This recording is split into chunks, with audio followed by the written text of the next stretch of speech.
Hi guys and welcome back to the channel. Today I've got 3 replays in the British Tier 9 Premium Medium tank, the Cobra. Now the Cobra is a tank that is not actually that good, to be honest. It's not a very good medium tank, but it has a broken clip. So the whole tank as a whole is, generally not very good, because the side armor is only like 30mm thick. It gets overmatched all the time.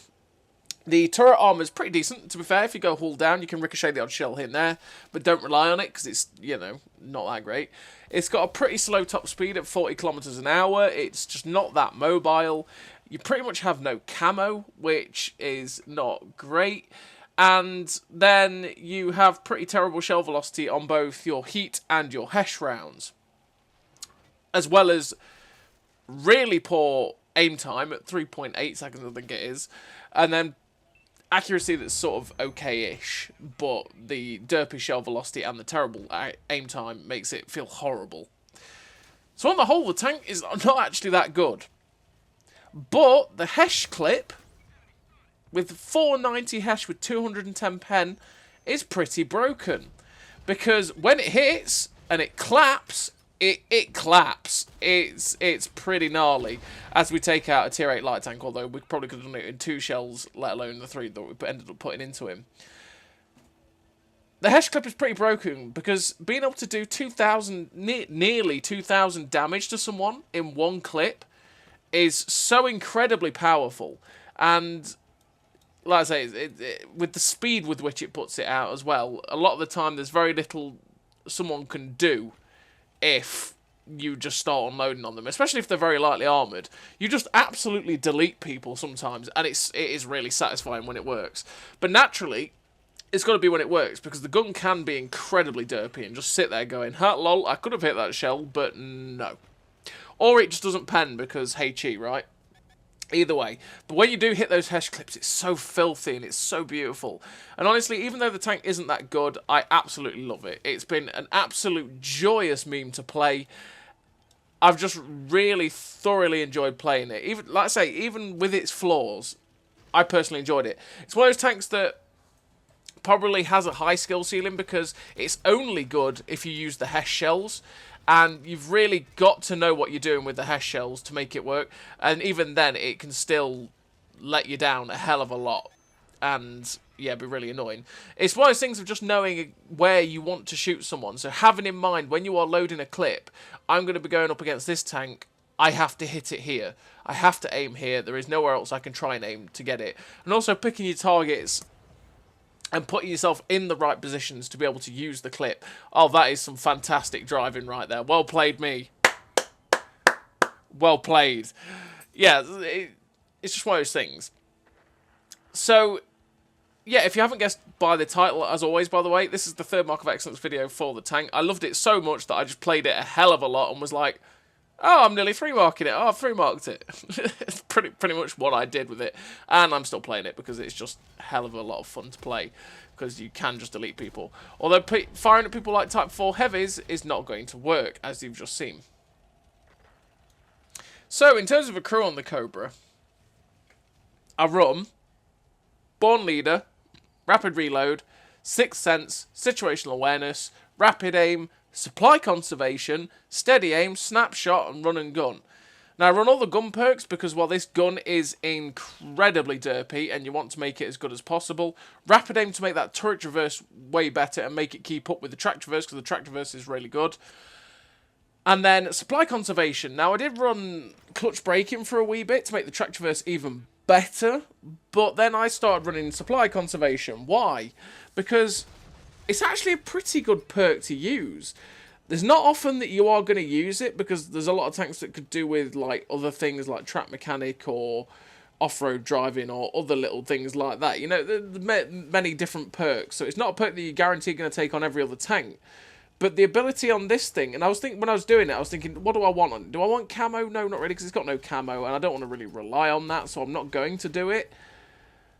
And I was thinking, what else would I put on? Clutch braking? Well, it's already track traverse, is already absolutely fantastic. It doesn't need any more, really. And in fact, it was annoying me because it was traversing way quicker than the turret.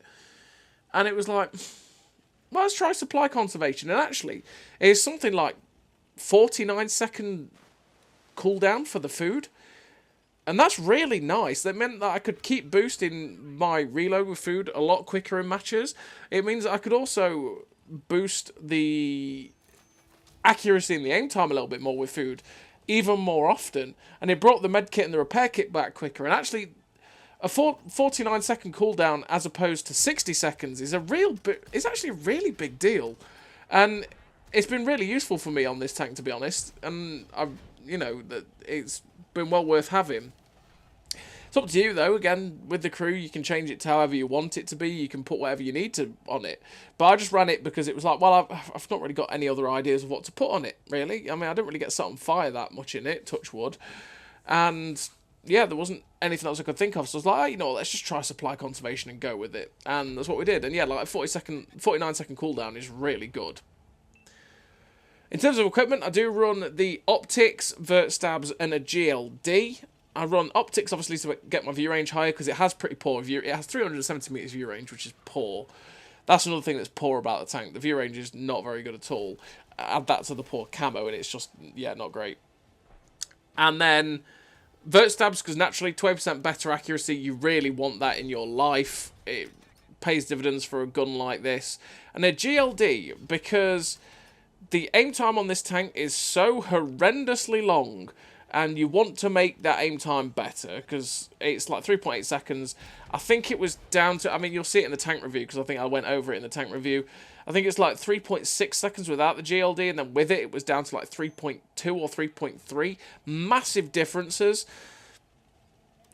So the GLD was, for me, just to make it so that I could get my gun aimed in more, so that I could hit more shots and make this broken clip potential as good as humanly possible, and actually, be able to pen people with it, essentially. So in this first game, we're on Thiepval Ridge, and we've managed to currently get 4.6k damage with 2,000 assistance. We've got 2 clips of ammo left, and that's it. And it's like, right, okay, at the minute, it's 5-3. They are leading. We have to delete some people. Fortunately enough, the Iron Rain gets to shut down the 705. And I'm thinking, right, where are the other guys? Well, we know where, I think it was the Dragon still alive. We know where the Dragon is. He's going down the 9-0. Their artillery will be in their base. But we don't know where the other 2 mediums are.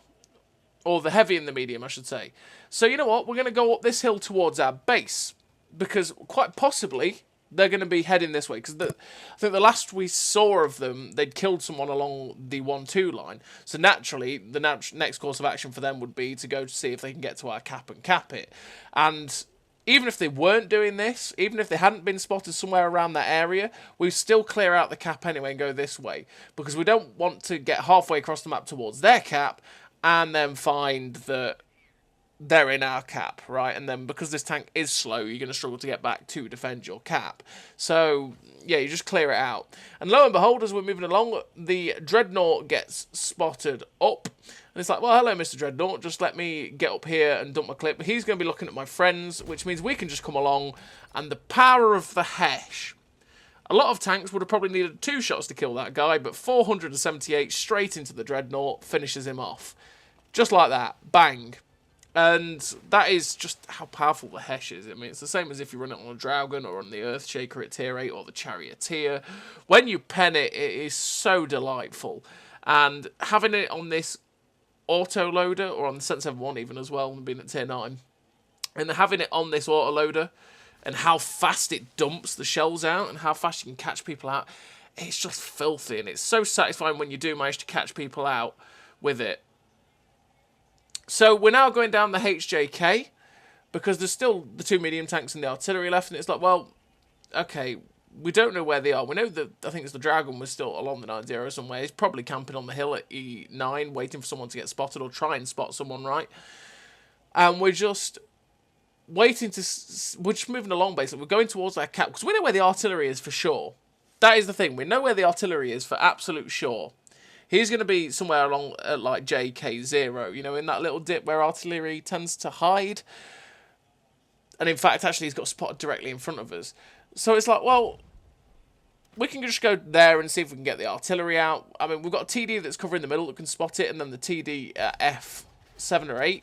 And it's like, well, yeah, they'd have seen anyone marauding forward. And there we go, that's actually the Dragon. And unfortunately, none of those shells hit. They look like at least one of them should have hit him.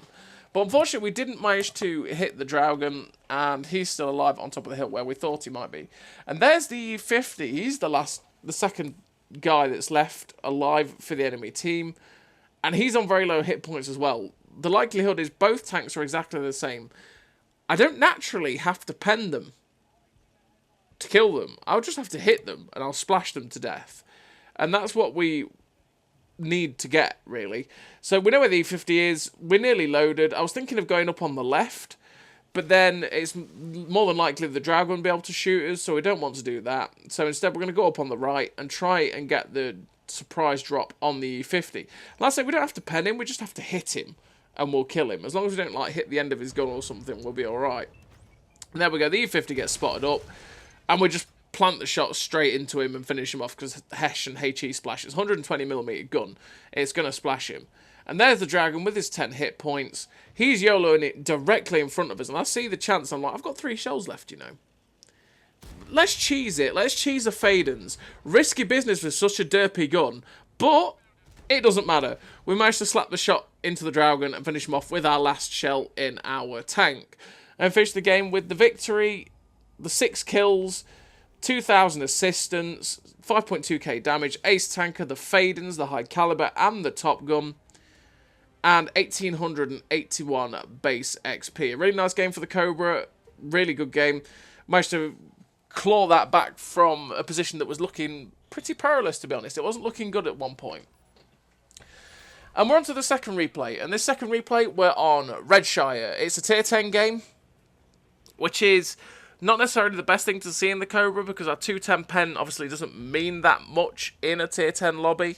But if we manage to catch people in the side and catch them out through the rears and stuff, we're going to delete people. I mean, I've had some filthy clips in with this tank. I mean, I think it was in the review where I managed to get behind a 277 and just absolutely deleted him from behind. Well, I just jinked around him and got his ass and deleted him for 2k. And then also there's a clip I put on one of my shorts from a 279E that I just caught out in the rear and deleted him for 2.4k because I set him on fire with one clip. It's filthy, filthy times. And here we managed to pen two of the 3 on the SU-122-54 there. I mean, he got caught out, got tagged by one person, then just most of his hit points gone from us. And we actually managed to get the last shell in the clip into that TVP as well, which is pretty nice. And now we're on this long reload. Because that is the other thing about this tank, is the reload is actually pretty long as well, but it's not... realistically, it's long if you're using heat. But if you're using the Hesh, well, it does still feel long that you're reloading. The long reload feels kind of balanced with the 2k clip, if you know what I mean. Right, if it was quicker, it would be so broken with the clip. So it's kind of like, while it feels long with the heat, sorry, and it feels way too long when you're using the heat, with the Hesh, it's not too bad. And I say that because you've obviously got other tanks, like the Cobra T54, for example, that have got 4-shot 360 alpha clips, where this obviously has 360 alpha on its heat as well, and it's more accurate, fires way quicker, fires at a pretty similar rate to it in terms of clip dump, you know. So now we're finally loaded. And unfortunately that shot on the K91 doesn't go in. That's really sad. But we still have 3 rounds. That K91 is in a position that is a bit annoying, because he's going to be able to keep poking up and getting shots, but also it's a K91. So it's kind of juicy because we can pen it with this Hesh. So we're just going to sit. We are spotted currently, and it's like, I'm just waiting for this K9. Oh, just as it appears just as we move. This K9 pokes up. We're trying to drop a shot in. We actually end up hitting him for 134. And we've got 1 shell left. That was just one of those terrible Cobra clips that doesn't quite work out. We've got 1 shell left, and I want to put it in. We try and snap the shot at the M103. It was a bad choice, and yeah, we're reloading. What a poor clip that was. That was just one of the, what I would call Cobra clips. It's a typical Cobra clip. More often than not, that is exactly what your clips are going to look like in this tank. And you'll just have them where it's completely ineffectual. You won't be able to pen anything. You won't be able to even hit them, to be honest. And you sit there going, why, Cobra? Why? Why, goddammit? But yeah. So we're nearly reloaded. As you can see, by the way, you know when I boost my food, I wait till I hit the 30-second mark on my reload, and then I boost the food to make it go a bit quicker. And then, here we go. This M103 is caught out. Oh, unfortunately, that one misses. That one misses too. We only managed to get one shot out of that clip into that guy. That's really disappointing. And that shell doesn't pen for 171. Come on, Cobra. You got to do better than that. Now, unfortunately, I was trying to just make it so it was a bit of an awkward angle for that guy, that UDES to pen us. But we've only got 30mm of armour, so he just straight up overmatched our side there. That's what I mean. You can't rely on the armour of this tank whatsoever at all. The only thing you can try and chance bounce us with is the turret. But we realised that that position we were in was very perilous. It was going down quite quickly. If the M103 or the K91 started to get shots at us, it wasn't going to go too well from the position we were in. So we had to get out while reloading. As you see, we were losing health as well, especially with where that UDES had managed to get to. But we're just waiting for the clip to drop it. It's like, please let me get shots at this 279 here. If I get shots directly into his side, I'm going to kill him. We thought, oh, you know what, I can splash this K91 to death. And unfortunately, we don't quite get the shots in. The 279E turns his turret, though, and I'm like, can I just find the shot on his turret? No. We try and snap the shot at the Kampfpanzer 50T, and the shell just doesn't go in again. Oh, boy. You're seeing, this game is probably the epitome of being in the right place, but the gun just saying absolutely not quite a lot of the time. And this game will also be the epitome of how quickly a sort of mediocre game can turn to a fantastic game for the tank as well, in just one single clip.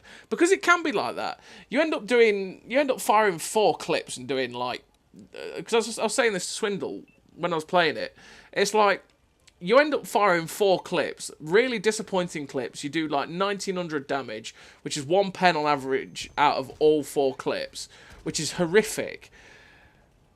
And then you have that one sweet clip, that one that pens every single shot, and you've done 2k damage. Before you know it, you're not on 2k anymore. You're on 4k, and you sit there going, well, actually that wasn't too bad now. And just one clip can change the whole fortune of the tank. That's just how broken the clip can be, to be honest, with the clip potential. Because it can be like that. It's just a filthy, filthy thing. But as you're seeing right now, we're trying to work a different angle on the 279E or catch someone out. And in fact, we've actually caught this TVP out. We managed to get 2 shots into that. He ended up getting, we penned him 500 odd on the first one. And then he got tracked, so we managed to finish him off with the second. And rather than hang on to that one shell, I decided, you know what? I want a full clip in. I want to be ready to be able to deal any damage to anything I'm going to face. I mean, we're at 3.3k damage so far with 1,622 assistance. I believe on this game I was at like 94.3 or something like that, 94.4. It was something like that. I was really high up. I was into the 94s anyway. And I was thinking, well, you know, we're at, what, 5k combined? That might gain us a little bit, and there's still a lot of health going on here. So we might be able to push this up and actually get the 3rd mark in this game if we manage to get more shots in, which is quite nice. This Lorraine hasn't realised that shot misses. And that Lorraine hadn't realised. We get 1 into him. Oh, we try and get the second one BRT'd and it misses as well. If those shots had gone in, that would have been an extra 1,000 damage. We would have been on 5k right now.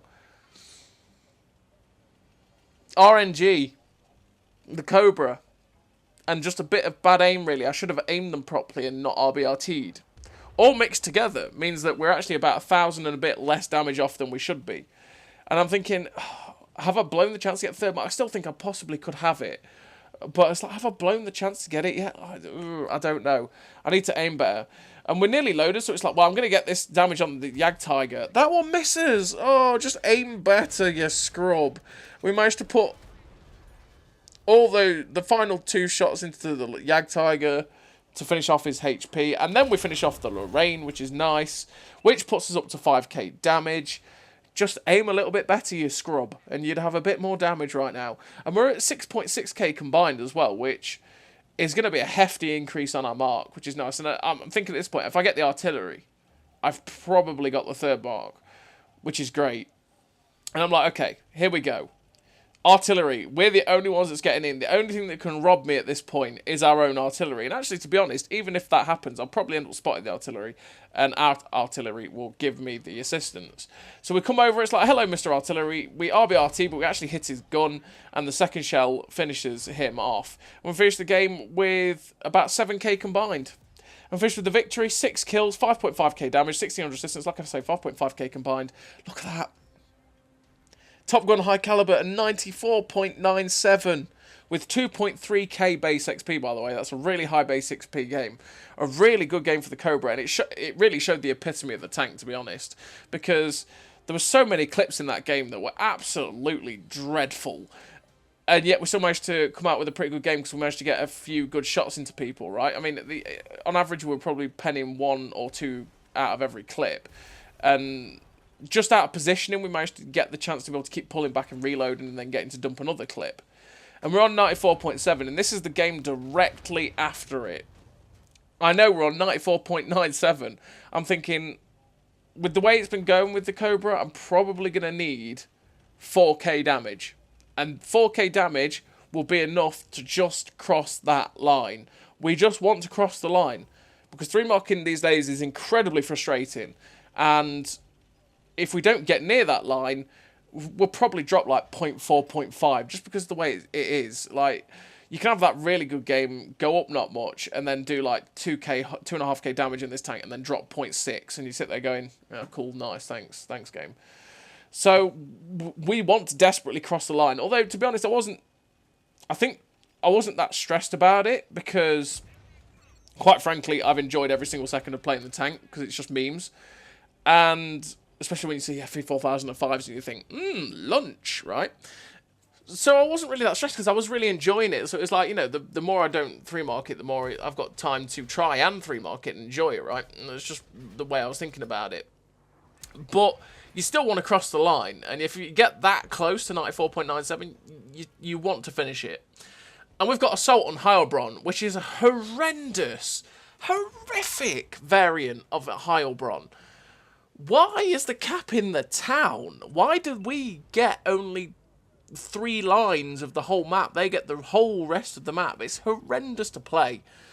And so we've come to this position here at C4 because you can spot people that do come down the CD line. It's a really perilous place to be. It's just a horrible, horrible variant to play because it can end very, very quickly if they push aggressively, especially if they take positions at like FG6 on the hills.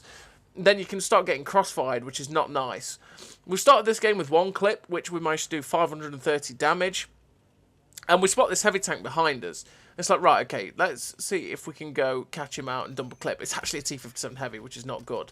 We get a nice shot into his turret, and we're just trying to see if we can get more shots into penning. Because while he is a damage king, if I pen my shots, it's going to go well for me too. We've penned another shot. And I'm looking at these guys going, guys, there's a T-57 heavy behind us and I've angered him. Guys, please help me. He managed to dump 2 shots into us, and it's like, he finally realises that he's got shots at the rears of other people. And I'm like, please help me, people. There's a nasty T-57 heavy. And naturally, this is how good he is at fire. Well, this is how good the clip or the reload is on the T-57 heavy, right? I dumped my clip and he still had 2 shells left. He managed to fire both shells and he'll still be reloaded quicker than me. But that's a tier 10, to be fair. But I angered that guy by putting 2 shots into his turret, and then it was like, oh, sweet Lord above, he's coming for me. We don't want this. I mean, if I penned 2 shots, I would have put him down to a 1 shot, but at the same time, it was like, yeah, I don't want to take the whole 1600, because he can legitimately clip me out from full health, and I didn't want that. Now this E50 gets spotted, we get a nice shot into his lower plate. Now there's an E4, I can put a shot into his lower plate and finish him off.